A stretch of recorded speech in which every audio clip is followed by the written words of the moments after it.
දැන් අපි සූදානම් වෙන්නේ භාවනා කරන්න. භාවනාවෙන් කරන්නේ සිත එක තැනකට ගන්න. අපේ හිත අපිට හොරා එහෙ මෙහෙ දුවනවා. දැන් තවත් මේ වෙලාවේ එහෙ බලන්න. අහක බලන්න කෙලින් බලාගෙන ඉන්න. Taman කෙලින් ඉඳ ගන්න, ශරීරයේ කෙලින් තියාගන්න, කෙලින් බලාගෙන අනිත් අයට ඇඟිලි අනින්නවා, දඟලන්නවා. ඔය තාමත් එහෙට මෙහෙට හැරෙනවා. භාවනා කරද්දී පොඩ්ඩක්වත් හොලවන්න බෑ.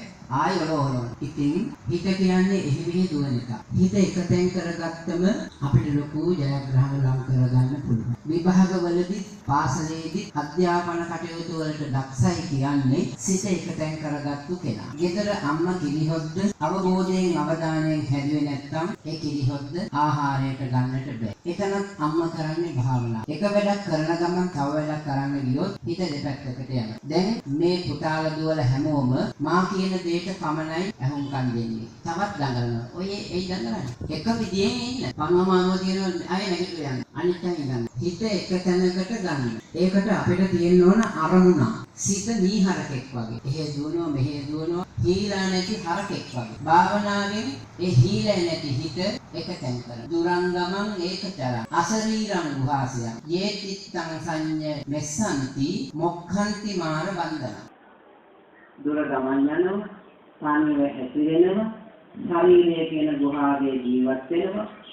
මේ සිත කවුරු හරි තැන්පත් කළා නම් දමනය කළා නම් ඔහු මාර බන්ධනයන්ගෙන් මිදුණු කෙනෙක් බවට පත් වෙනවා.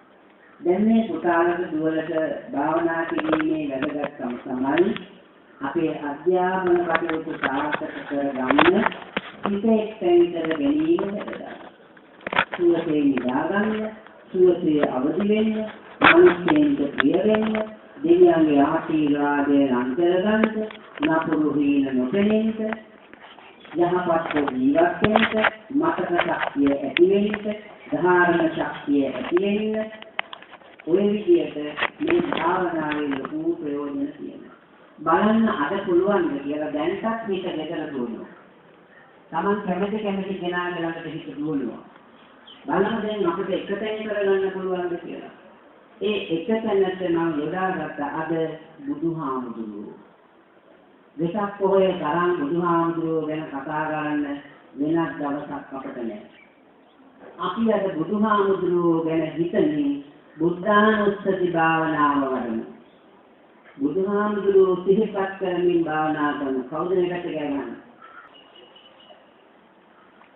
බුදුහාමුදුරුවෝ ගැන හිතමින් අපි භාවනා කරමු. අපි දැන් යොදාගන්නේ භාවනාව සඳහා බුදුහාමුදුරුවෝ. දැන් හැමෝම දැස් පියාගන්න. පළමුවෙන් අත් දෙක නරල තියාගෙන දොහොත් මුදුන් තබා මෙලුම් පොහොට්ටුවක් ආකාරයට කෙලින් ඉඳගෙන ඔය කෙලින් අත් දෙක නරලට උඩින් යන්න ඕන. අන්න එහෙම ලක්ෂණයි. හරිම ලක්ෂණයි. අපිට ඒක හොඳ ලක්ෂණ ජවනිකාව. දැන් සාධනාදයක් පවත්වන්න. දැන් මායිකම ඔහොම ඉඳගෙන කියන්න.